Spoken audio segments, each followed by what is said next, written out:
बिस्मिल्लाहिर्रहमानिर्रहीम।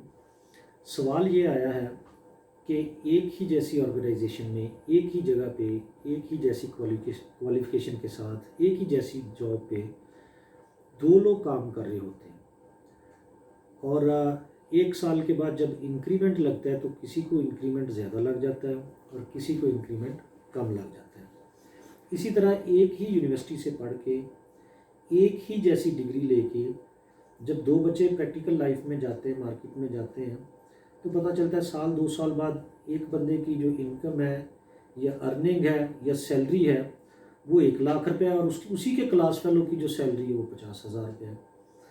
तो सवाल ये पूछा गया कि ये इतना बड़ा डिफरेंस आ कैसे जाता है, ये क्या ऐसी चीज़ें हैं पीछे, मैकेनिक्स या मैकेनिज़्म इसके पीछे क्या है जिसकी वजह से ये डिफरेंस आ जाता है।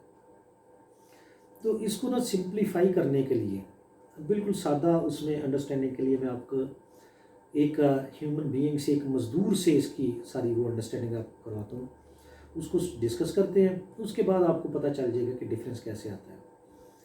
आप ये देखें कि पाकिस्तान के अंदर, पाकिस्तान की जो मार्केट है, इसमें जो ह्यूमन रिसोर्स है, अगर हम उसकी बात करें तो एक मज़दूर की जो गवर्नमेंट की तरफ से डिक्लेयर्ड सैलरी है वो भी 18,000 रुपये के करीब है और आम तौर पे हमारे यहाँ जो उन्हें पे किया जाता है 15,000, 20,000, 15,000 इस रेंज में पे किया जाता है। आप ये समझें कि जब कोई शख्स, कोई इंसान वो फिज़िकली काम करता है, उसकी बॉडी उसमें इन्वॉल्व होती है, उसका जिस्म इन्वॉल्व होता है, तो फिज़िकल वर्क के उसको जो पैसे मिलते हैं वो 15,000 रुपया है। या गवर्नमेंट ने कहा जी 18,000 दें तो 18,000 है। आप इसको इस तरह अंडरस्टैंड हम करेंगे कि दो मज़दूर हैं, एक नथु है और एक अच्छू है। दोनों मज़दूर जो है वो लेबर मार्केट में जाते हैं, सुबह जाके उधर खड़े हो जाते हैं पुली पे जहाँ से लोग मज़दूर हायर करते हैं और उन्हें हायर कर लिया जाता है, वो काम पे चले जाते हैं।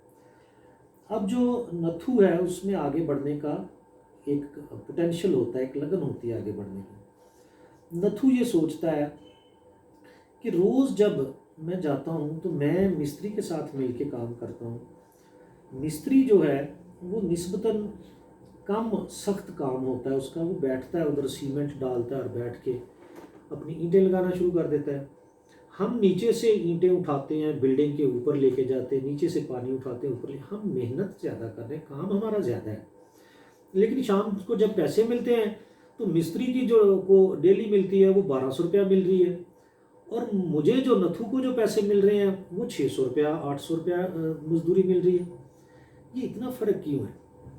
नथु के दिल में ये ख्याल आया कि क्यों ना यार मिस्त्री वाला काम सीखा जाए।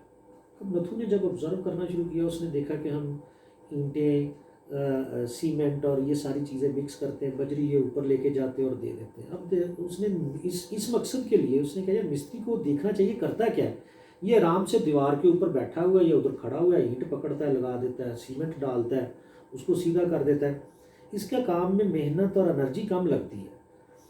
तो नथु ने आहिस्ता आहिस्ता जो मिस्त्री था, जो उस्ताद था, उसके करीब होना शुरू कर दिया। नथु ने उसको ईंटें पकड़ाना शुरू कर दी। नथु ने देखा कि ये सीमेंट जो उसने दीवार के ऊपर डाला है उसको सीधा कैसे करता है, उसको लेवल कैसे करता है, फिर वो जो लेवल वाली फटी है वो कैसे यूज़ करता है, साल होती है जिससे वो देखते दीवार सीधी जा रही है कब, वो कैसे लगाता है, धागा कैसे लगाता है।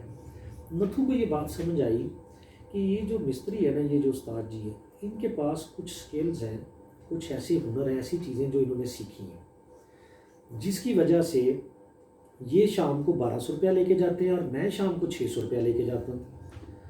नथु ने उस्ताद जी के करीब होना शुरू कर दिया और आहिस्ता आहिस्ता उससे वो चीज़ें सीखना शुरू कर दी। उस्ताद जी ये फट्टी कैसे लगाते, ये लेवल कैसे करते? उसने कहा नथु ऐसे करते। उस्ताद जी ये धागा क्यों बांधते हैं? उसने कहा धागा इसलिए बांधते कि दीवार बिल्कुल सीधी जाए। उस्ताद जी ये साल से क्यों देखते? साल से देखते दीवार टेढ़ी मेढ़ी तो नहीं हो रही।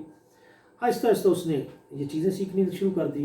कुछ 6 माह, साल लगे, 1.5 साल लगा, नथु ने वो सीख ली। 2-1 साल बाद उसी मार्केट में जाके नथु ने, चूँकि मिस्त्रियों वाला, उस्ताद वाला सारा काम सीख लिया था, नथु ने अपने आप को एक मज़दूर की बजाय एक मिस्त्री के तौर पे पेश किया। तो लोग उसे एज ए मिस्त्री हायर करके ले जाना शुरू कर दिया। अब जो नथु की इनकम थी डेली की, वो 600 रुपये की बजाय अब शाम को उसे 1,200 रुपया मिलता था। आप समझ लें महीने का कोई वो 30,000 रुपया कमाता था। अब जब टाइम गुजरता गया, वक्त गुजरता गया, अब नथु ने देखा यार ये पैसे हैं, बीवी हैं, बच्चे हैं, मामला चल दे और मज़ीद इससे आगे कैसे जाया जा सकता है। नथु ने ये देखा कि जो हमारा ठेकेदार है, जो हमें लेके जाता है, यहाँ से हायर करता है, वो रोज़ सुबह आता है, साफ़ सुथरे कपड़े पहने हुए होते हैं, हमें काम पे लगाता है, गाड़ी उठाता है, बाइक उठाता है, चले जाता है। वो फिज़िकल वर्क भी कम करता है, काम भी कम करता है, और एट द एंड जो है शाम को उसका जो पैसे बनते हैं वो भी ज़्यादा बनते हैं, और महीने का हिसाब करें तो उसके पैसे हमारे महीने की कमाई से कहीं ज़्यादा बनते हैं। नथु ने सोचा कि यार क्यों ना ठेकेदारी सीखी जाए। उसने आहिस्ता आहिस्ता ठेकेदार के साथ गपशप तल्लुक बढ़ाना शुरू कर दिया। आहिस्ता आहिस्ता उसने देखा कि ठेका, उसने कहा सर जी ठेका कैसे लेते हैं, क्या कोई नया ठेका नहीं लेना, फलां जगह पे बिल्डिंग बनना चाह रहे। उसने कहा चलो दिखाओ मुझे। वो उन्हें साथ ले गया, देखा बात की, बिल्डिंग की कंस्ट्रक्शन की थी, करनी थी। तो वो ठेकेदार ने सारा उधर हिसाब किताब लगाया। अब नथु बड़ा उसे ऑब्जर्व कर रहा था गौर गौर से। तो उसने देखा कि उस्ताद जी ने सारी बिल्डिंग का जो जगह है वो कितनी, उसकी असेसमेंट लगाई, मालिक से पूछा कितनी बिल्डिंग बनानी, कितने कमरे बनाने हैं, टोटल एरिया कितना होगा, दरवाजे कैसे लगने, टाइल कैसे लगनी, सीमेंट, सारी चीज़ें डिस्कस की। मालिक ने कहा जी आप हमें एस्टिमेशन दें, मजदूरी कितनी होगी आप लोगों की और ये बाकी खर्चा कितना। उसने कहा जी, ठेकेदार जो था उसने कहा जी कल मैं आपको सारी एस्टिमेशन दे दूँगा। ठेकेदार ने हिसाब किताब लगा के उसने बताया कि जी इतनी ये इसकी बनती है लेबर और ये इसका खर्चा आएगा।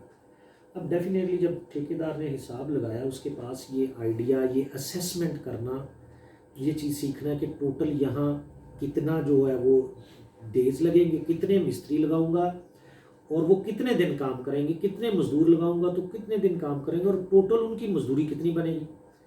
फॉर एग्जांपल उसने देखा ये 20 दिन का काम है और 20 दिन में जो टोटल इनकी मजदूरी बननी है मिस्त्री की और मजदूरों की, वो 60,000 रुपया बननी है। तो ठेकेदार ने मालिक को कहा जी ये 1 लाख रुपए का काम है, हम आपसे 1 लाख रुपए लेंगे।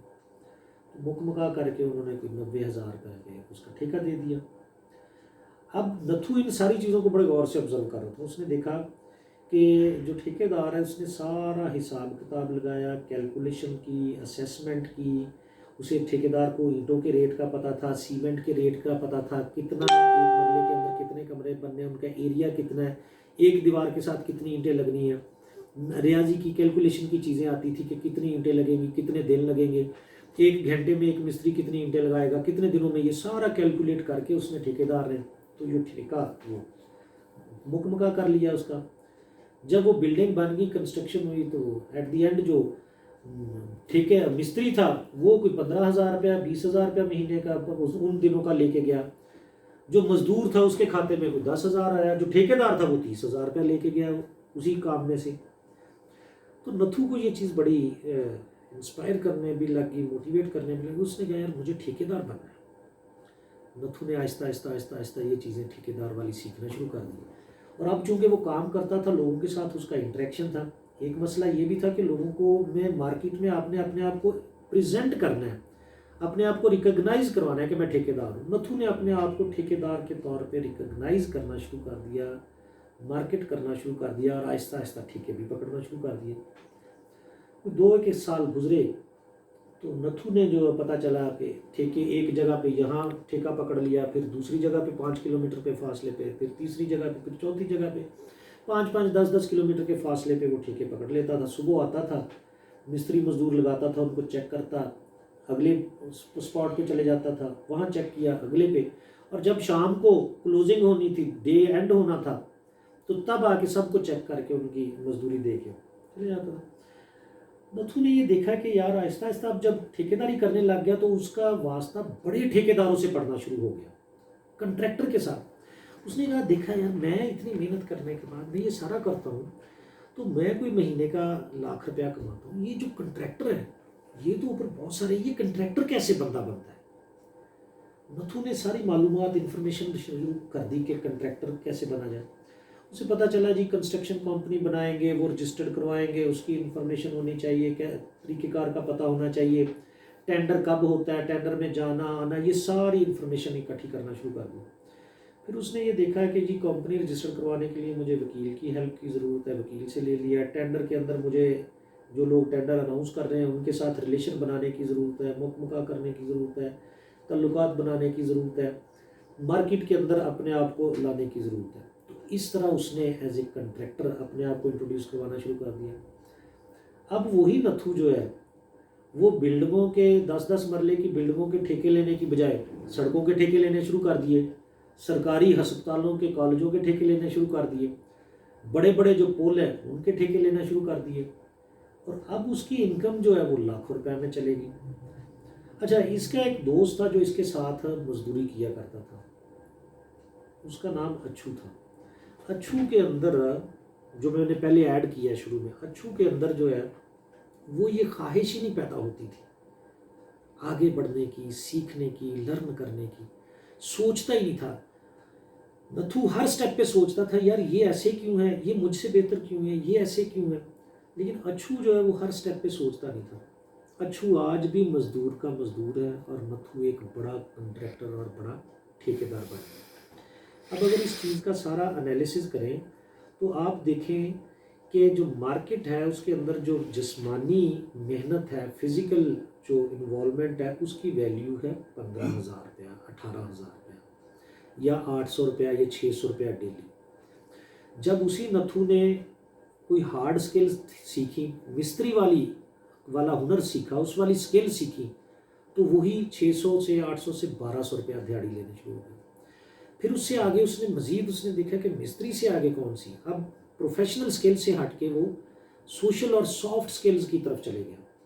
उसने कहा ठेकेदार की असेसमेंट करता है, ठेकेदार एनालिसिस करता है, ठेकेदार फोर्सी करता है, ठेकेदार प्रोएक्टिव अप्रोच के साथ काम करता है, ठेकेदार एक से ज़्यादा लोगों को कंट्रोल करना सीखता है, 10-10, 20-20, 50-50, 100-100 लोगों को कंट्रोल करता है, वो सीखा। जब उसके लेवल पे गया तो उसने मज़ीद सोशल इन्वॉल्वमेंट और सोशल इंटरेक्शन बढ़ाने की कोशिश की और उसने सीखा कि लोगों के साथ कैसे मिलना है। उसने अपना नॉलेज इंप्रूव किया, लीगल मामलात क्या हैं, इलीगल मामलात क्या हैं, कानूनी क्या है, लोगों के साथ रिलेशन कैसे बनना है, इंटरेक्शन कैसे बढ़ाना है, टेक्नोलॉजी का यूज़ कैसे करना है, ये चीज़ें आहिस्ता आहिस्ता उसने सीखी। जहाँ उसे काम नहीं आता था वो सर्विसेज को हायर कर लेता था। तो इस तरह उसने लर्न करता गया, इम्प्रूव करता गया और उसकी इनकम बढ़ती गई। जब तक हम अपनी कैपेसिटी बिल्डिंग नहीं करेंगे, हम अपने आप को इम्प्रूव नहीं करेंगे एज ए ह्यूमन बीइंग, हमारी अर्निंग, हमारी इनकम या हमारी सैलरी इंक्रीज़ नहीं होती। हमें हर स्टेप पे जाके, हर लेवल पे जाके अपनी स्किल्स को इम्प्रूव करना पड़ता है। पहले आपके फिज़िकल इन्वॉल्वमेंट होती है आपकी, फिर आपके साथ क्वालिफ़िकेशन या डिग्री की या आपकी जो प्रोफेशन है उसकी स्किल्स की इन्वॉल्वमेंट होती है, फिर आपके पास सोशल स्किल्स, सॉफ्ट स्किल्स की इन्वॉल्वमेंट होती है और सॉफ्ट स्किल की लिस्ट जो है वो लंबी चौड़ी है। फिर आप उस पर देखते कि मैनेजरियल स्किल्स कैसे सीखनी है, फिर सोशल स्किल्स में जाते हैं, फिर नेटवर्किंग में जाते हैं, फिर कंट्रोल एंड कमांड में जाते हैं। इस तरह आप इंक्रीज़ करते हैं। और अगर आप एक ही जगह पे स्टक होके रहेंगे तो आप आगे नहीं बढ़ सकेंगे। यही वो डिफरेंस है, यही वो फ़र्क है जो एक ही अदारे से निकलने वाले बच्चों के दरमियान होता है। प्रैक्टिकल में जाके कोई पीछे रह जाता है ज़िंदगी के अंदर, कोई आगे। एक ही ऑर्गेनाइजेशन के अंदर काम करने वाले दो मुख्तलिफ एम्प्लॉइज़ के अंदर फ़र्क आ जाता है। कोई 2 साल बाद बहुत आगे निकल जाता है, मैनेजर बन जाता है, कोई वहीं का वहीं खड़ा रहता है। तो you have to add in your self, you have to increase your competency and capacity. जब तक कैपेबिलिटी नहीं बढ़ेगी, जब तक कॉम्पिटेंसी नहीं इंक्रीज होगी, आप अगले स्टेप पे नहीं जा सकते। तो यही आज के सवाल का जवाब है। बहुत शुक्रिया आपने सुना। Thank you so much.